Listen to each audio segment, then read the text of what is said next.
നമസ്കാരം. ഇന്ന് നമുക്ക് മുളപ്പിച്ച ചെറുപയർ കൊണ്ട് ചോറിനും ചപ്പാത്തിക്കും ഒക്കെ കഴിക്കാൻ പറ്റിയ നല്ലൊരു കറി ഉണ്ടാക്കിയാലോ. കുക്കറിലേക്ക് 4 കപ്പ് മുളപ്പിച്ച ചെറുപയർ ഇടുക. അതിലേക്ക് 10 വെളുത്തുള്ളി, 3 തക്കാളി ഇതുപോലെ വലിയ കഷ്ണങ്ങളാക്കിയത്, അതോടൊപ്പം 2 സബോള അതും വലിയ കഷ്ണങ്ങളാക്കിയത്. ഇത് അതേപടി ചേർത്ത് കൊടുത്താൽ മതിയേ. പിന്നീട് 1/2 ടീസ്പൂൺ മഞ്ഞൾപ്പൊടി, 1/2 ടേബിൾ സ്പൂൺ ഉപ്പ്, ഇതിലേക്ക് 2 കപ്പ് വെള്ളം കൂടി ചേർക്കുക. അതിനുശേഷം കുക്കർ അടച്ച് വയ്ക്കുക. 2 വിസിൽ വന്നതിന് ശേഷം ഓഫ് ചെയ്ത് മാറ്റി വയ്ക്കുക.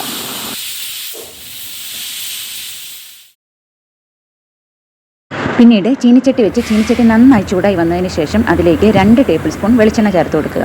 വെളിച്ചെണ്ണയും നന്നായി ചൂടായതിന് ശേഷം അതിലേക്ക് 1 ടീസ്പൂൺ പെരുംജീരകം ചേർത്ത് കൊടുക്കുക. 1/4 ടീസ്പൂൺ കായപ്പൊടിയും കൂടെ ചേർക്കുക. അതിലേക്ക് 3 കതിർപ്പ് കറിവേപ്പിലയും കൂടെ ചേർക്കുക. ഇതിലേക്ക് 1/2 ടീസ്പൂൺ വെളുത്തുള്ളി ഇഞ്ചി പേസ്റ്റ് കൂടി ചേർത്ത് നന്നായി മിക്സ് ചെയ്യുക. അതൊന്ന് ഡ്രൈ ആയതിനു ശേഷം അതിലേക്ക് 2 സബോളയും 2 പച്ചമുളകും പൊടിയായി അരിഞ്ഞതും കൂടി ചേർത്ത് നന്നായി മിക്സ് ചെയ്യുക. അതിനുശേഷം സബോള നന്നായി സോഫ്റ്റ് ആയതിനു ശേഷം നമുക്ക് പൊടികൾ ചേർത്ത് കൊടുക്കാം. ഇതിലേക്ക് 1/2 ടീസ്പൂൺ മഞ്ഞൾപ്പൊടി, പെരുംജീരകം പൊടിച്ചത് 1/2 ടീസ്പൂൺ, അതുപോലെ മുളക് പൊടി 1 ടീസ്പൂൺ, മല്ലിപ്പൊടി 1 ടീസ്പൂൺ, ഗരം മസാല 1 ടീസ്പൂൺ, ഇത്രയും ചേർത്ത് അതിൻ്റെ പൊടികളുടെ എല്ലാം പച്ചമണം മാറുന്നിടം വരേക്ക് നന്നായി മിക്സ് ചെയ്യുക.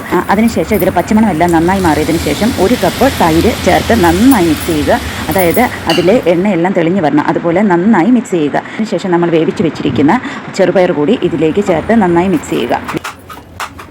2 കപ്പ് വെള്ളം കൂടി ചേർത്ത് കൊടുക്കുക. അതോടൊപ്പം ഉപ്പ് ആവശ്യമുണ്ടെങ്കിൽ ഉപ്പ് കൂടി ചേർക്കുക. ഇതിലേക്ക് 2 കപ്പ് മല്ലിയില പൊടിയായി അരിഞ്ഞതും കൂടി ചേർത്ത് നമുക്ക് 5 മിനിറ്റ് മൂടി വയ്ക്കാം. 5 മിനിറ്റിന് ശേഷം നമുക്കൊന്ന് തുറക്കാം. ഒന്നുകൂടി ഒന്ന് ഇളക്കി കൊടുത്ത് ഉപ്പ് നോക്കുക. ഉപ്പ് വേണമെന്നുണ്ടെങ്കിൽ വീണ്ടും ചേർത്ത് കൊടുക്കുക. ഇത്രയേ ഉള്ളൂ. മുളപ്പിച്ച ചെറുപയർ കൊണ്ടുള്ള കറി ഇവിടെ റെഡിയായി.